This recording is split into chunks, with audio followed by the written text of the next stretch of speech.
Rakes Street in Smyrna. And again, it's free. A special thank you to our world ambassadors, the Cripple Creek Clockers.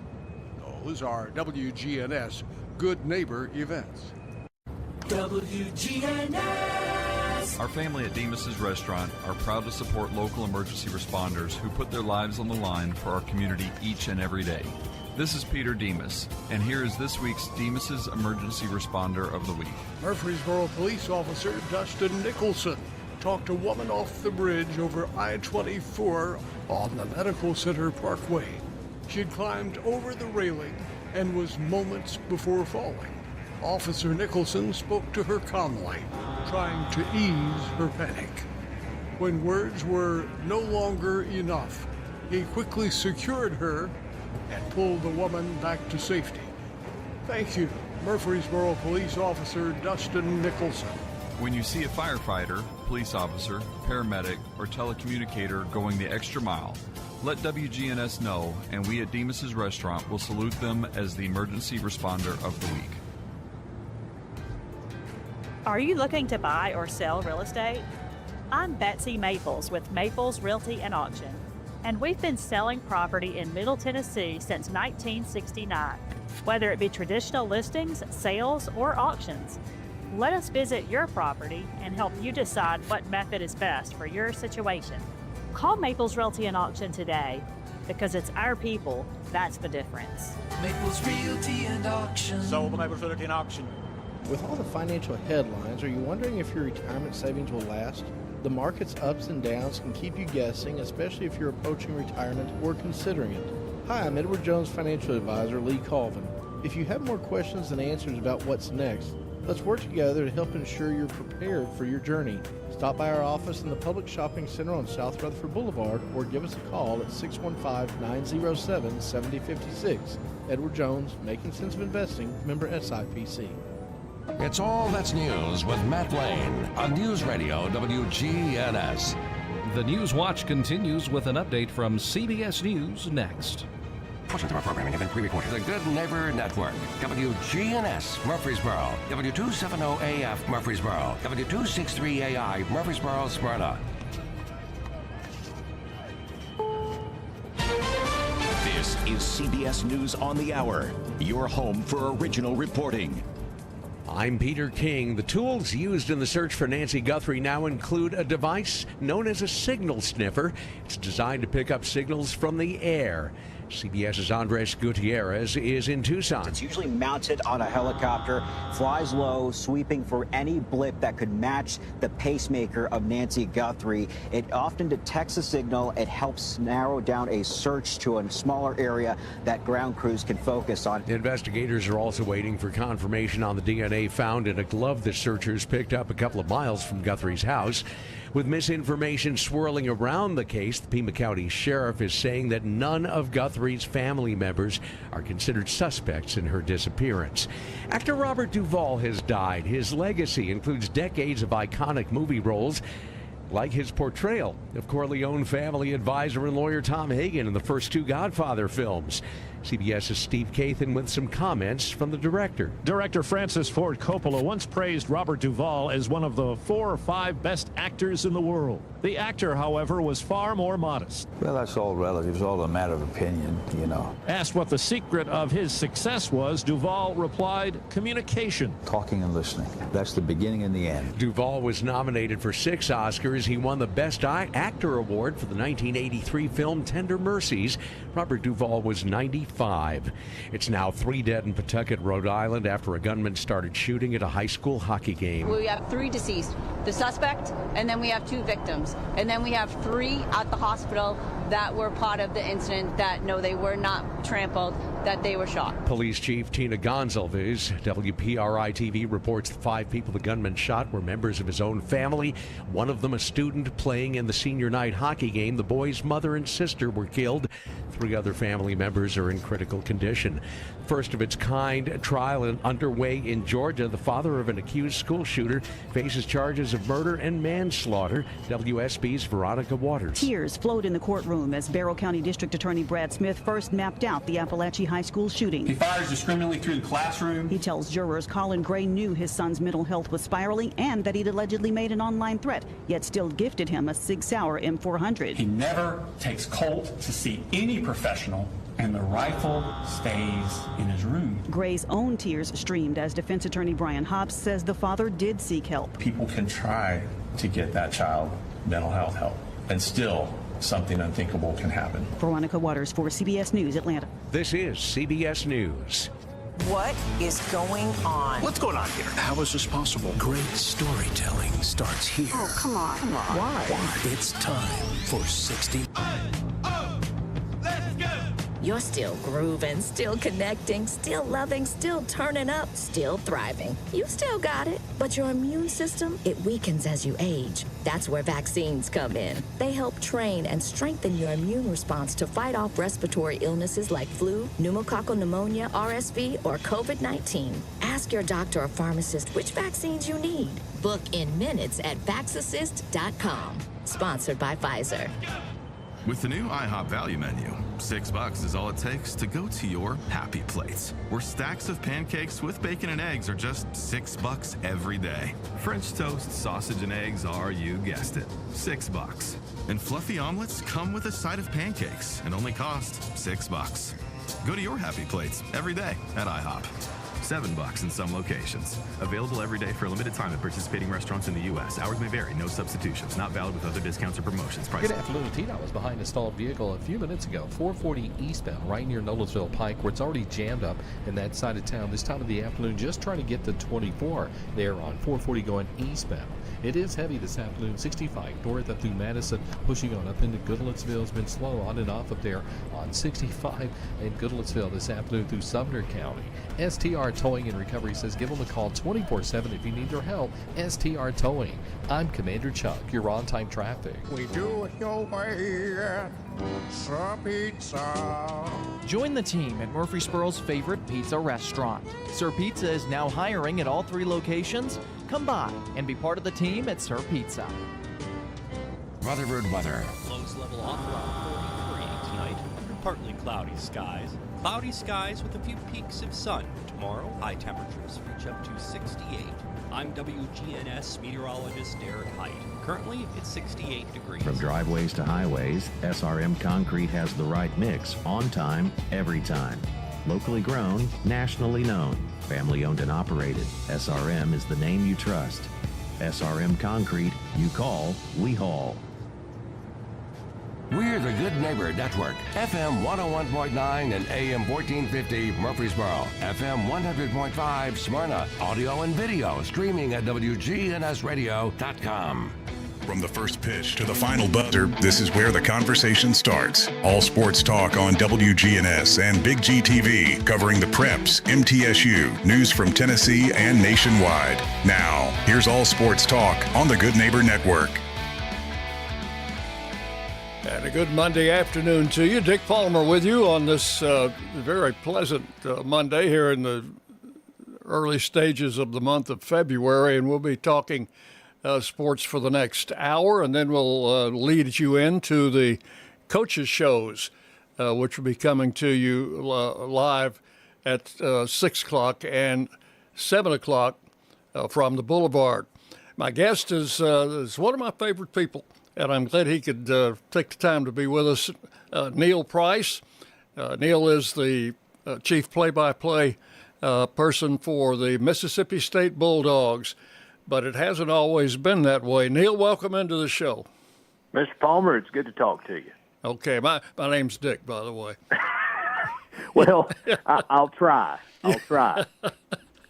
Because you always put that Mr. in front of my name.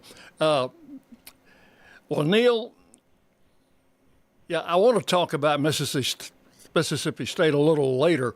Let's go back in time and space to some of the early days up in Hamlin County, your home, Morristown, Tennessee. And tell me a little bit about Morristown growing up back in those early days. Well, it was a great place to grow up, and I miss it often. town of about 35,000 people at that point, and still about 35,000 people. Hadn't changed a lot. Second smallest county in the state of Tennessee, but the second most densely populated, if you could believe that.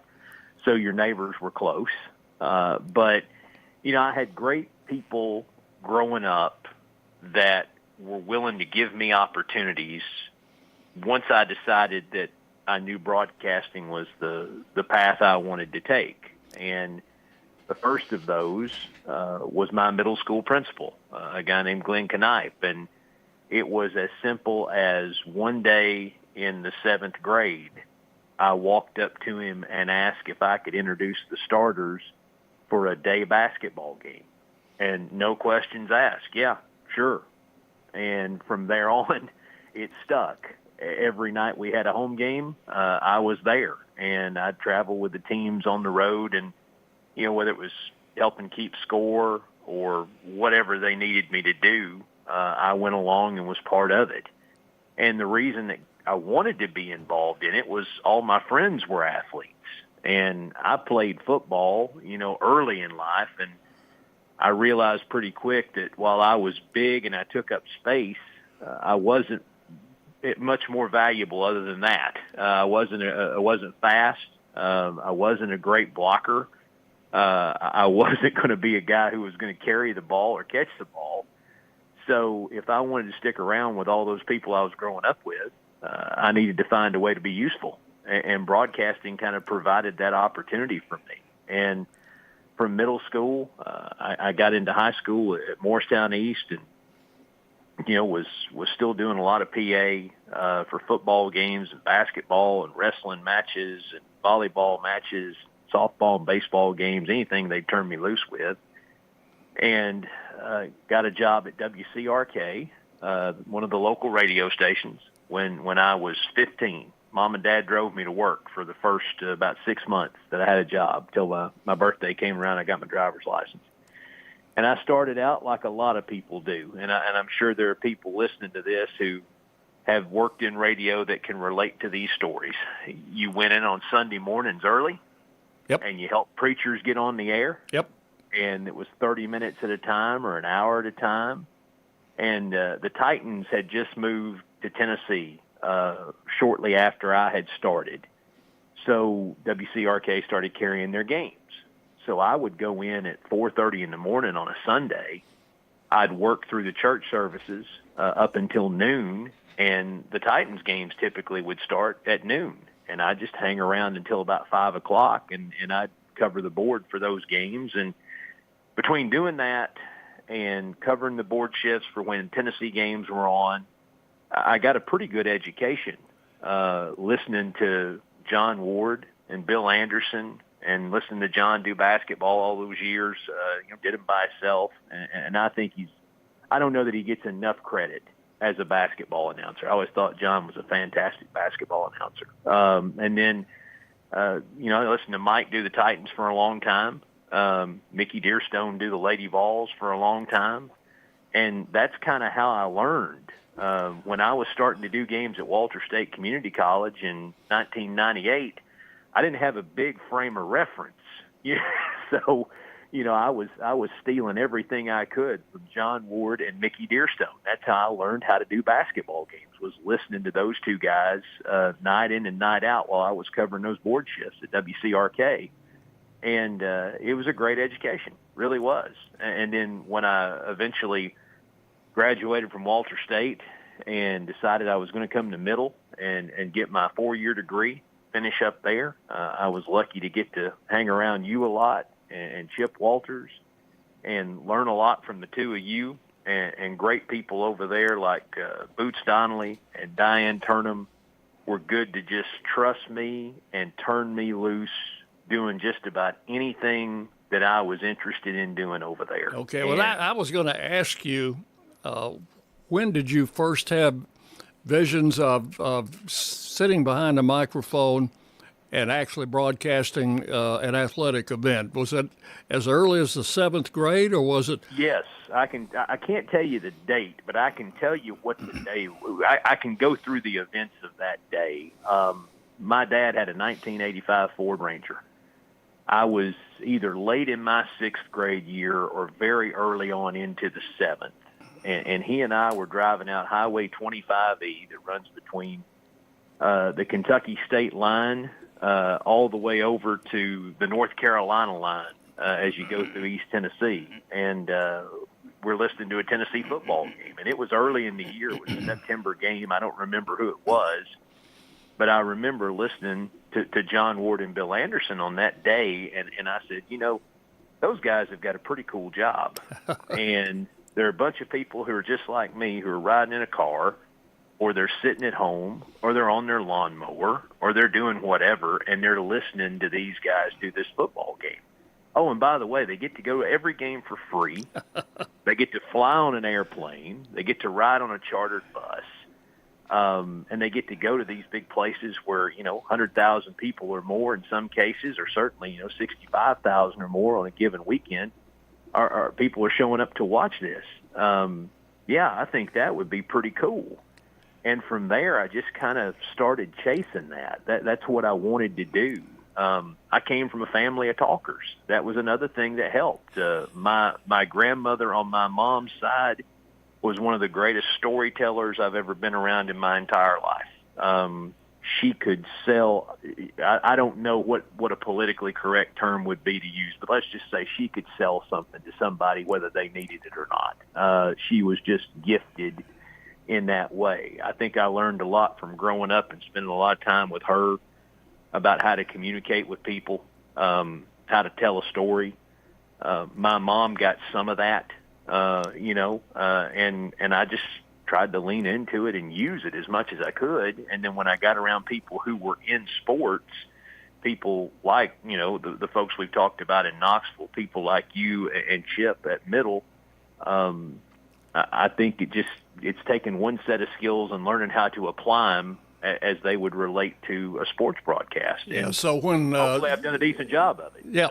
So you grew up a Tennessee Vol fan. I guess you know the words to Rocky Top. Yeah, I grew up around it. I used to joke with people. The first job I had out of college was at Kentucky, and that's a border rival. Certainly, when you look at the series between Kentucky and Tennessee in any sport.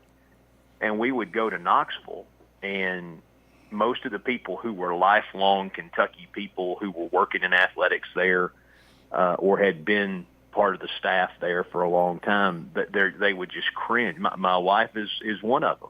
They would just get so aggravated when they would hear Rocky Top. It just it grated on their nerves. And they would look at me and go, how did you grow up with that? And I said, I'm immune. I grew up to it. I've been inoculated. I'm immune. It doesn't bother me. And still doesn't, for that fact. But, yeah, I grew up around that. And I guess, listen, you never know who is the connection for you. But for me, growing up, watching Tennessee and following Tennessee, it was not about Carl Pickens, or it wasn't Carl Pickens or Heath Schuler or Mose Phillips or any of those guys who were great players at that time. It wasn't Allen Houston playing basketball there. It was John Ward. I was a Tennessee fan because of John Ward. Okay, so if John Ward wouldn't have been doing their games, I'm not sure I would have been a Tennessee fan. I just don't. I mean, I was just drawn to it. Did you ever get to meet John Ward before you left to come to college here? No, I didn't meet John Ward for the first time until he had retired. So John retired in 99, at the end of the 98-99 basketball season. I think the first time I met him was in 2000. And I met him a handful of times over the course of the next 18 years between then and when he passed. And the last time I talked to him was probably about 3 months before he passed. Bob Kessling is the guy who kind of really got my career started. And Bob worked closely with John for a long time. Of course, had a very successful television career before he ever started doing the games on the radio at Tennessee. And Bob called me. I'd received an award, Distinguished Alumnus Award at Walter State Community College. I was going home for the ceremony for that. And Bob said, if you got some time, why don't you come to Knoxville and let's go visit with John? And I said, yeah, that'd be great. And we went over and spent, I don't know, a half hour, 45 minutes with him. He was having a particularly busy day that day with appointments and other things he had to keep. But I walked in, and he was very interested in how things had gone at Mississippi State. I'd been here about a year. He told me some good Jack Crystal stories, even though he said he didn't have many because Tennessee and State didn't play a lot, at least not on a regular basis. And the biggest thing that came out of it is I didn't know at that point it would be the last time that I'd get to talk to him, or that in 3 months he wouldn't be with us anymore. But I got to look him in the eye, I got to shake his hand, and I got to tell him that whether he understood it or not, he was the catalyst for a kid in the 7th grade to start a path that led him to being an announcer in the Southeastern Conference, just like John was for all those years. And I said, I want you to know I really appreciate that, and I appreciate you being the spark. You know, I worked for John for 5 years, and I don't know if this was probably before your time on the Vol Network. I did their pre and post game shows for football and halftime, kind of like I'm doing now at Middle. And he was just a prince of a guy. He would, after every game, he would evaluate himself. He wouldn't evaluate the network people, but he would send out a little letter telling us everything that he did wrong and everything that we did right. Of course, we messed up all the time. Kessling and I were working for him at that time. But one of the finest individuals I've ever had a chance to be around. There was a group of people. You know, I try to do things as much as I can. I say the old ways are the best ways, and I believe there's truth in that. Now, I'm not saying that in this day and age of technology, I don't embrace some of it to help me prepare and to try to be more efficient and hopefully better at what I do. But I modeled a lot of what I was doing early on, like I told you, after John Ward and Mickey Dearstone in Knoxville. I modeled a lot as I went further into my career off of what you were doing the games at Middle. When I got to Kentucky, I learned a lot about Kaywood Ledford from the people there and tried to model a lot of what I was doing on how Kaywood did things. I got to meet Woody Durham, who did Carolina games for about 4 decades, and he could not have been nicer and had a huge impact on the way that I prepare for basketball games to this day. And then Jack Crystal here, obviously. I want to hear some Jack Crystal stories. We're going to take a break and be back in just a moment. We're talking with Neil Price, who's the voice of the Bulldogs, Mississippi State University down in Starkville, and we'll be back. All Sports Talk will continue right after this. Lace up your best kicks for a night of impact benefiting First Shot. Join us for the annual Sneaker Ball presented by Venture Express. Spend Sunday, April 26th with NFL Hall of Famer and Super Bowl MVP Marcus Allen. The event kicks off at 6 with a VIP meet and greet at 5. Reserve your table today. Call Coach Andy Herzer at 615-631-5312. We'll see you at the Sneaker Ball benefiting First Shot on April 26th. Jennings & Ayers Funeral Home has served Murfreesboro families with compassion and care since 1880. As a family-owned funeral home, we're committed to honoring every life with dignity through traditional services, cremation options, and pre-planning that gives you peace of mind. For over 140 years, we've been here when it matters most. Visit JenningsandAyers.com. Jennings & Ayers Funeral Home, honoring life and comforting families since 1880. Hi, this is Nick Hayes with Toots Restaurants, and we want to thank you for 40 great years of good food and fun. At Toots, we still have the same specials, the same quality, the same portion sizes, even after 40 years. And we have the best kids menu in town. And our family would like to thank this community for supporting Toots for 40 years. Thank you for dining with us since 1985. Thank you, Rutherford County. Thank you for dining with us for 40 years. When illness or injury turns everyday moments into uphill battles, there are medical professionals who step in with skill, compassion, and unwavering dedication. My name is Joey P. I'm CEO of Murfreesboro Medical Clinic, and we are proud to highlight this month's MMC Heart for Healing recipient. We recognize Dr. Sean Horwitz, a surgeon at MMC, whose reputation is built on as much his heart as it is his hands. Dr. Horwitz makes every patient feel like his priority.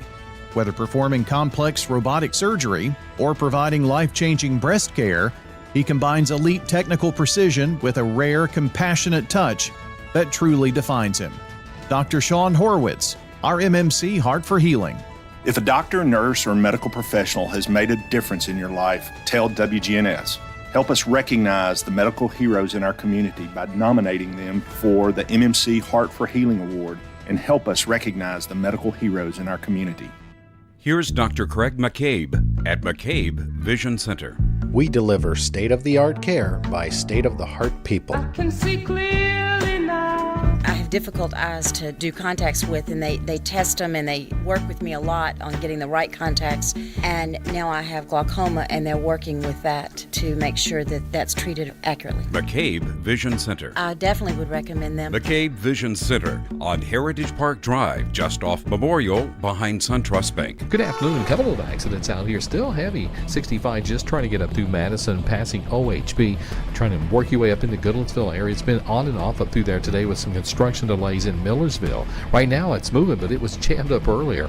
Again, in Millersville, in both directions. Traffic's also on the increase. 24 out through Murfreesboro. STR Towing and Recovery says give them a call 24/7 if you need their help here in Middle Tennessee. STR Towing and Recovery. I'm Commander Chuck with your on-time traffic. It's all sports talk from the Good Neighbor Network, FM 1019, 100.5, AM 1450, WGNSradio.com, and Big G TV. Welcome back into All Sports Talk for this Monday. Dick Palmer with you, and my guest is Neil Price, voice of the Mississippi State Bulldogs, football, basketball, baseball, what have you. Neil, we kind of left it talking about Tennessee. You went to Walter State, 2-year community college. I took that same route here to Middle Tennessee, not at Walter State, but at another junior college. Now, what convinced you to come to Murfreesboro instead of going to the University of Tennessee? Both state schools, I assume the tuition was about the same. Why did you come down to Middle Tennessee? Well, I was interested in getting a degree in communication, and I was going part-time to ETSU. I graduated at Walter State in the fall of 2000, and while I was there, I was doing the basketball games on the radio. We cobbled together 3 stations in our 10-county service area that would carry the games in some combination. They didn't carry all of them all the time, but we got the message out to people in multiple counties. And I did that for 2 years, and the state had a budget shortfall. And when you start looking at the list of essential employees, I wasn't anywhere near the top of that list. So Dr. Jack Campbell was the president, a wonderful man, one of the best people I've ever met. I owe him a lot. And he sat me down and he said, look, you need to finish your degree. That's what's most important at this stage. So do you want to finish at ETSU? Do you want to go look and see what UT's like? Do you want to go somewhere else? You tell us what you want to do, and we'll do everything we can to help you in terms of trying to get you in a position to get a scholarship, making sure your credits transfer, all that. Well, and this is no disrespect to ETSU. I was there 6 hours a semester for a year and a half, and my knowledge of Johnson City was I drove up at 6:30 in the morning on a Tuesday. I drove back at 12:30 in the afternoon on a Tuesday and Thursday, and that was kind of it. And I didn't have a connection to the place. So I tried UT, saw classes change, met with the dean of the comm department, saw classes change, and said, maybe this isn't for me. Everything they did there was theory-based at that point. They teach out of a book. they didn't have a ton of opportunities for student activities with regard to radio station or doing anything in TV. So Middle had a reputation as a calm school. The John Bragg building was relatively new at that point, and I said, let's go look at that. And my parents, I remember we drove to Murfreesboro. I think we stayed in a Motel 6 down on the far end of Memorial Boulevard. We got there in the middle of the night. We got up the next morning, spent the whole day meeting with advisors and touring the building and the campus, and I just immediately thought, yeah, this feels like the right thing. And I'm glad I did it. I am. I met some wonderful people there. I had some good instructors there. Roger Heinrich, Bob Pondillo. I think Dr. Heinrich's still around. Dr. Pondillo's retired. The late Dennis O'Neill was very kind to me. Dr. McPhee was very kind to me, too. We did a TV show together once a quarter that they put on the cable channel on Channel 5, I think, in Nashville. And made a ton of friends that are still, lifelong friends, like David Reed, who's working at WSM in Nashville, and David Lewis, who's still freelancing, doing every kind of TV project in the world with every country music singer it seems like it's ever lived in Nashville. It was great, and it just seemed like the perfect place. Murfreesboro at that point was a different place. It was growing, but it's not nearly what it is now. So when I come back, it's double in size from what I remember. But I enjoyed it there. I was there 2.5 years, worked on a grad degree, was a GA in the athletic department. I loved working with Coach Donnelly and Diane. Our coaches were great. Andy McCollum was our football coach. Andy couldn't have been kinder to me, and I knew nothing about football, but he'd let me hang around and interview and do all the things, hosted a show for a little while on Monday nights. Kermit Davis had just gotten hired as the basketball coach when I got there. Steve Peterson was coaching baseball, and that entire group, Steve Peterson, Jim McGuire, Kevin Erminio, you won't find three better people. They were a blast to travel with. So Middle Tennessee had not had a regular baseball announcer. The games had been on the radio, but it was kind of piecemeal. Didn't have a regular guy doing the games for a long time. I know I would fill in, do a game here, do a game there, but people like to hear the same voice every time. So how did you get involved with Middle Tennessee baseball and Coach Peterson? I was right place, right time with enough experience is the only thing I can figure. Dick, Chip Walters was kind to me right out of the gate. Had a phone conversation with me before I ever came down for the visit. Once I knew I was coming, I called him back and I said, hey, anything I can do to help, I want to help. So baseball didn't come along until I got there in the spring of 2002. And I think the first baseball game I had a hand in was at the Sun Belt Tournament in Mobile at the end of that 2002 baseball season. Ryan Simmons was the SID at that point, and part of the SID's responsibilities, in addition to taking pictures and writing the press release and everything else, was you also did the games. So when they went to the tournament, everybody thought, Ryan's going to have a lot to do, so maybe if we send him some help. So the team was coming over from FIU. They played their last regular season series there. And Chip had rented me a van, and I was going to drive as far as I had ever driven by myself at that stage in my life, from Murfreesboro, Tennessee, to Mobile, Alabama, to South Al. And I said, how will I know when I get there? And Chip said, get on 65 and drive until you hit water. If you get to the battleship, you've gone too far. So we got there, and everyone had told me about Steve Peterson, and the guy they described and the guy that I remember, I'm sure that the first existed. I never saw this side of him, but I always heard of this rough and tumble, rough around the edges kind of guy. That's how everybody always described Coach Pete. And I was a little intimidated by him. And I remember there was a day he was scouting one of the upcoming opponents, and I had to go pick him up at the ballpark because I had the van and take him back to the hotel so he could get dressed to go back and coach the game that night. And we're driving down the 4-lane there in Mobile, and I haven't said a word to him. I'm 10-2 on the wheel, staring out the window, and Coach is over there just kind of laid back in the passenger seat, and I suddenly hear, "Son, what do you want to do with your life?" First words the man ever spoke to me. That's a pretty deep way to start a conversation, okay? Yes, it is.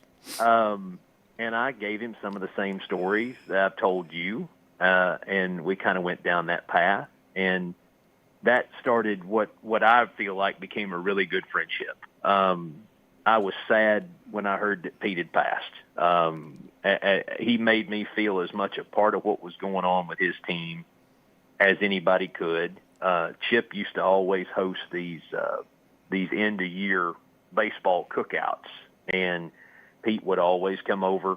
Jim McGuire, Jack Jolly, another great character that I've met along the way. I know you'd come to him when you didn't have Optimus League baseball or something going on, but you just learned. You made so many friends in that world. And yeah, Pete was great. There's a great story. We were at FIU, I think maybe this was 23, and Pete did a little bit of everything. I mean, he was the coach, but he also handled the meal money, and he had to get all that stuff together. You know, as you climb the ladder, you've got operations people who do that, but Pete did it all. And he has to we have to walk over to a teller where he can get the meal money one night. And this is in Miami, over by the Orange Bowl, which I didn't know. I was too young to know at that point. That's not the best part of town, okay? And we're going to walk about a block to this bank, and we're going to walk back to the hotel in the dark. And he looks at me, and he says, "All right, big guy, here's the deal.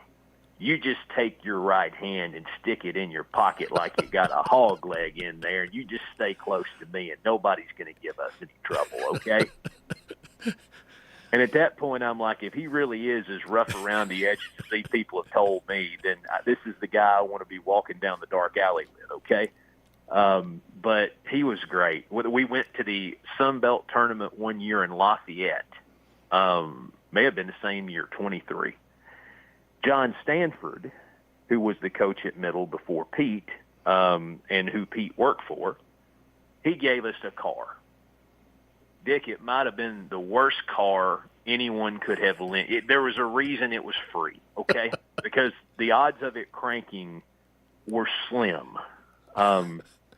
We went to the team meal it was a Golden Corral or a Rhines or a Barnhills, one of those type places, because it had, you're right, it had to be. It's the only place you could feed that many people on a budget. And Pete and I remember both having an ice cream cone, and we're going to get in the car to go back to the hotel or to go watch it. No, we're going to scout. That's what it is. We're going to go watch the next team play. And he goes to crank it, and it won't turn over. Well, we're going to have to push it. So here's Pete trying to drive with his knees and his right hand holding an ice cream cone in the left with that thing in neutral. And here's me in front of it like an idiot holding an ice cream cone in my right hand, trying to push with my knees in my left hand to get this thing jumped off. We got out into traffic, thought we were in the clear, got to a red light. It died again. And here we go, pushing it again. You know, it's amazing we got anywhere that weekend. It really is. But I have a lot of fond memories of Pete. Those teams were really good. And, you know, I won't go through naming names because I'll leave somebody out, I know. But there was a 2-year stretch that I did the games with them where we came to Starkville and played in a regional. We went to Athens and played in a regional at Georgia. The Sun Belt tournaments were fantastic because at that point, Middle was really, really good. Lafayette was really good. Little Rock was really good. Florida International and New Mexico State could both knock the cover off of it. I mean, was David Price on those teams? David would have been at Vanderbilt, yes, when I was at Middle. Sure would have. And then, let's see, Josh Archer would have been at first base. Troy Harp was the catcher. Brett Carroll from my neck of the woods in East Tennessee was third baseman / outfielder, I think. Nate Jaggers, Chuck Akers, Marcus Taylor, Jeff Beecham, John Williams was our Friday pitcher. Chase Swing from Shelbyville. There was a guy, Adam Larson, who came over from state. I'll tell you a great story about Adam Larson. Jack Jolly, great character. Yep. Okay, Chicago White Sox scout. Right. We had one of these postseason cookouts at Chip Walter's place, and Adam Larson played 1 year at Middle. He tried to barehand a ball and got hurt. Didn't pitch, and late in the year. So all Jack has said to anyone who will listen is how awful Adam Larson is. This guy can't do anything. He's not a pro. Anybody who would listen, he told them how bad Adam Larson was. We're sitting there on draft day at this cookout. I think 18th round, the Chicago White Sox select Adam Larson, pitcher, Middle Tennessee State University. And we all look at Jack Jolly and we said, Jack, you've sat here for a month and a half and told us how awful Adam Larson is. And Jack, with a smile, looked back at us and said, well, you think if I'd have told everybody how good he was, I'd have got him in the 18th? Hey, we're going to have to take a break and be back, talk a little bit about Mississippi State when we come back. I'm visiting with Neil Price, the voice of the Bulldogs, and we'll be back after this. This is Chip Walters, and I'm honored to be your 2024 MTAR Realtor of the Year. I'm with Exit Realty Bob Lamb & Associates, and like many of you, I've seen the real estate market shift and change.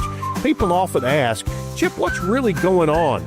Well, that's a great question, and I believe in answering with solid, factual data. So let's cut through some of the noise. I invite you to reach out. Let's have a conversation about your real estate goals and the current market trends in your neighborhood. You can find all my contact information at choosechip.net. Hi, I'm Wade Hayes, owner of Toots Good Food and Fun. I strongly believe that volunteers make a positive difference in the quality of life here in our community. State Farm Agent Michael Busey serves as Vice Chair for Main Street Murfreesboro's Advisory Board. He is essentially the board's steady second in command, the person who keeps things moving when the chair can't be there, and helps to share the leadership load. Michael Busey, a dedicated volunteer with Main Street Murfreesboro, whom people can count on.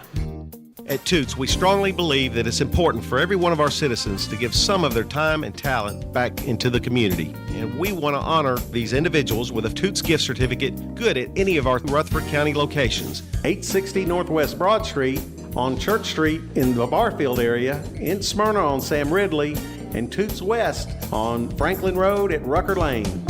Hi, this is Jenny with Ryan Flowers Coffee and Gifts. Ryan's has been here for almost 100 years serving the community. I feel so blessed when families ask us to help them say goodbye to their family. I do everything that I can to make it just perfect for your final goodbye. Give us a call and we'll make that memorial tribute for your loved one and family.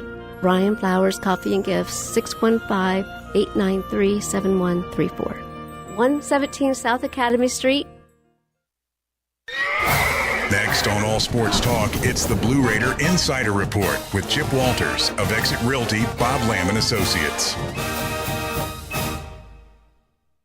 Well, good afternoon, everybody, and let's talk basketball. Coming up at 6 o'clock, we've got Rick Insel live followed at 7 o'clock by Nick McDevitt live. You can hear it all right here on WGNS. Middle Tennessee women's basketball swept the Conference USA Weekly Awards on Monday as Elena Contreras was named Conference USA Player of the Week and Macy Pfeiffer earned Conference USA Freshman of the Week. Contreras, a native of Minneapolis, captured the second Player of the Week award of her career and the program's first Player of the Week award of this season after leading the Blue Raiders to a 2-0 week in conference play. She capped the week with a season-high 28-point performance against Kennesaw State. Pfeiffer, a native of New Albany, Mississippi, earned her second Freshman of the Week award of the season after playing a key role in Middle Tennessee's unbeaten week. The honor marks the program's 10th Freshman of the Week award this year. The rookie averaged 15 points and 8 rebounds per game, scoring 12 points with 8 boards against Jacksonville State, following that up with an 18-point, 8-rebound effort against Kennesaw State. Coming up next, Middle Tennessee continues Conference USA play when the Raiders travel Saturday to Western Kentucky. Tip-off 2 o'clock. The game will air on the Blue Raider Network and on ESPN+.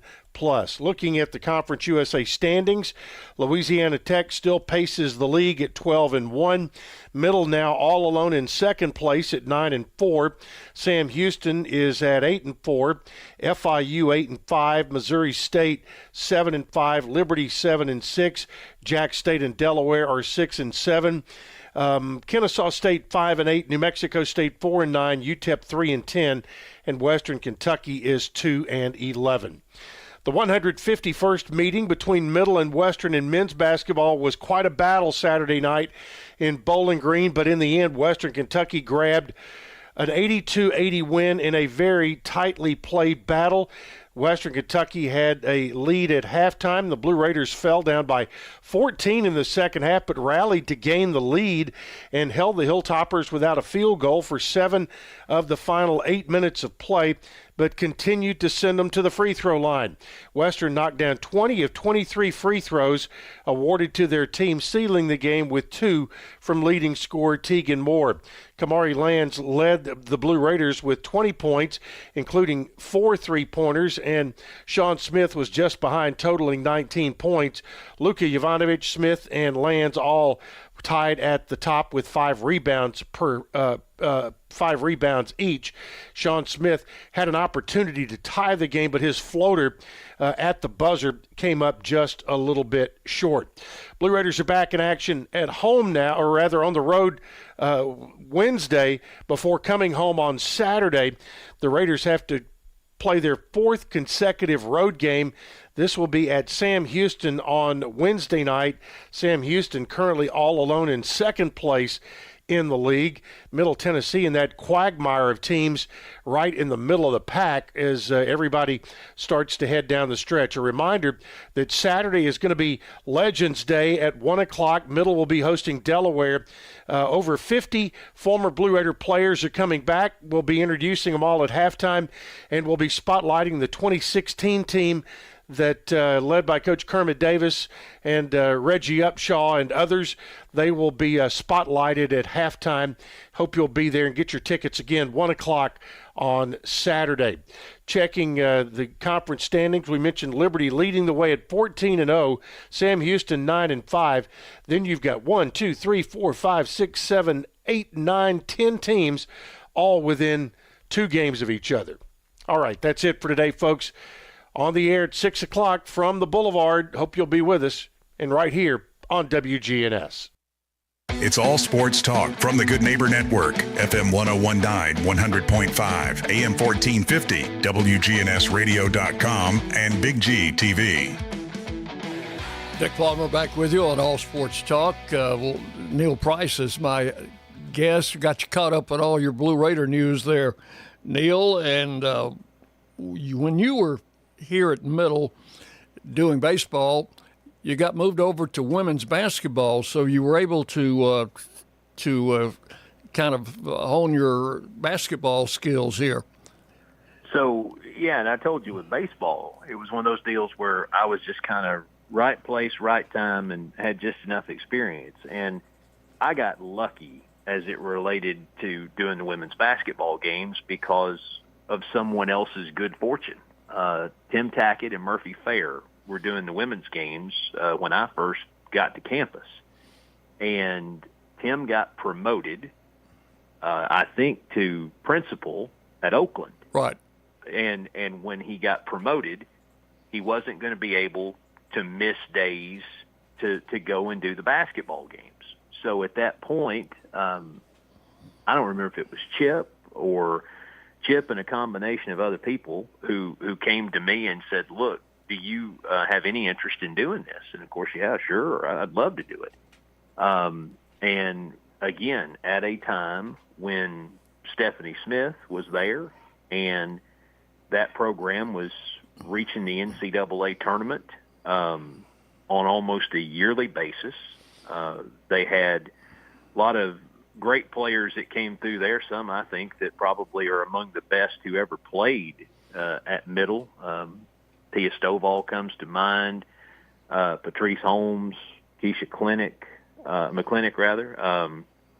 The first two people I think I ever met from outside the United States, Mia Parviainen and Paula Pentola, both played for Middle that first year I did the games. And I just thought, how cool is this that we've got international players here in Murfreesboro, Tennessee, playing college basketball. I'd never met anybody from outside the United States. So, but Stephanie had Melanie Walls was one of Stephanie's assistants, Jennifer Grandstaff, who was a very successful high school coach at Oakland. And still is.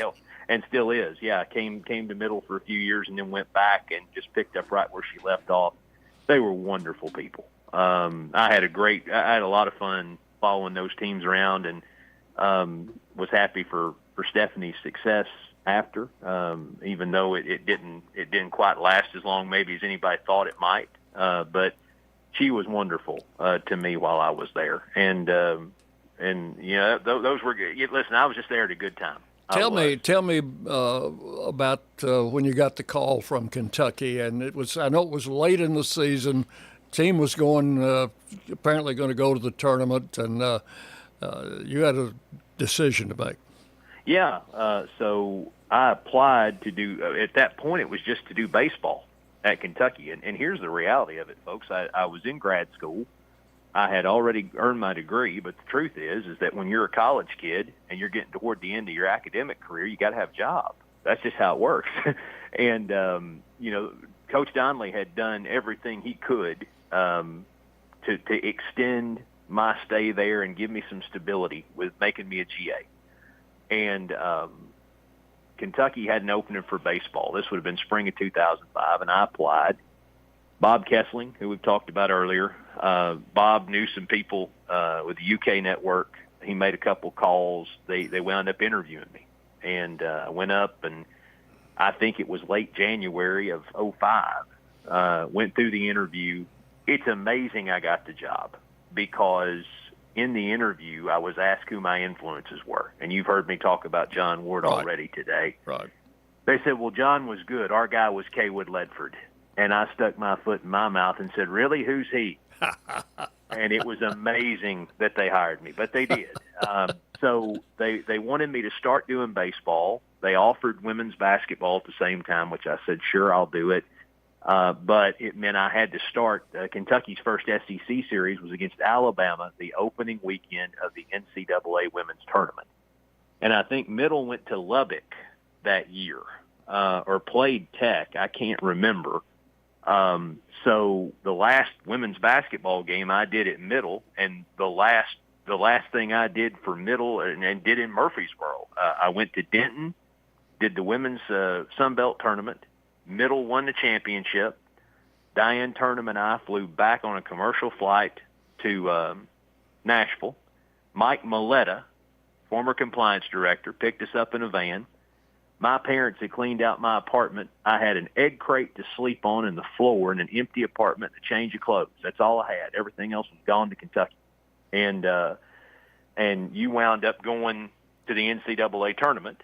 Yeah, I got reintroduced to women's basketball in a big way there because I had been doing men's basketball for a lot of years. But enjoyed that tournament experience, and didn't know, at the time that I'd be back doing the women. Life is funny sometimes, and how all those things kind of are intertwined. And I don't think any of us knew it at that point, but I hated to leave them going to a third straight tournament. And listen, they had some success. We were a 13 and went to Notre Dame and beat North Carolina as a 4. And I remember thinking, this is something. One of the greatest memories I've had of basketball anywhere I've been. My first game in that NCAA tournament in Dallas was against North Carolina State. Lee Fowler was their athletic director, former AD here, and we beat North Carolina State on a shot at the buzzer by Patrice Holmes, and everybody just went crazy. Yeah, Chrissy Givens would have been on that team too, yes, I think. And exactly. Chrissy was a heck of a player. Yeah, I mean, there were a lot of great players that came through there. Boots Donnelly, by the way, I haven't said enough about Coach Donnelly. Coach Donnelly is one of my favorite people in the world. I'm still not convinced to this day he knows my name, but he's one of my favorite people in the world. I was boy for the first year I was there. I got promoted to son in year 2, and I was okay with it. And when he had left middle, he went to Nashville and was on the radio with Bob Bell. You know Bob. I know you knew Bob very well. But he was on the radio with Bob Bell. They did a show. I came back and watched Middle play Tennessee Tech in football because they never played when I was in school, and I wanted to see the battle for the Shinny Minnie or Harvey or whatever it was called by whatever school.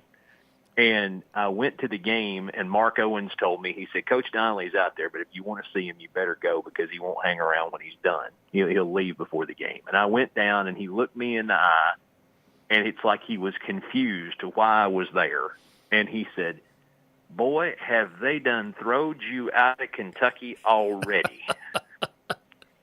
He was concerned. But he was one of my favorite people. I tell stories about him all the time. And a number of people I have met in college football, especially since I've been doing the state games, who know who Boots Donnelly is and know a good number of Bootsisms. It has blown my mind, but it's also made me very happy to know that here's a guy who has been respected by a lot of people for a long time. We've only got a couple of minutes left, so we're going to have to do this again because we didn't even get into the Mississippi State experience and how you happened to get the job down there. And I want to talk with you about that and hear some Ron Polk stories and some Jack Crystal stories, but we're not going to have time to do that today. It has been a real pleasure, and as I get older in this business, I realize how lucky I've been to have known some young guys coming up who have certainly made a name for themselves, and you're one of them, Neil, and of course we all love you here at Middle Tennessee. Well, I appreciate you saying that, and like I say, I wouldn't be here without a great education from a lot of people down there in athletics and in academics. And listen, it's always a part of me. It always will be. I'm proud of it. I'm proud of the place. I'm proud to see it continue to grow. And I'm excited for what it could be, moving forward there. I really am. And to know that there's still a lot of good people there and loyalty, something there that has been honored for a long time. I think that makes it even more special because it's hard to find in this day and age. Okay, so, I want you to promise to come back and we'll do this again maybe in the not too distant future.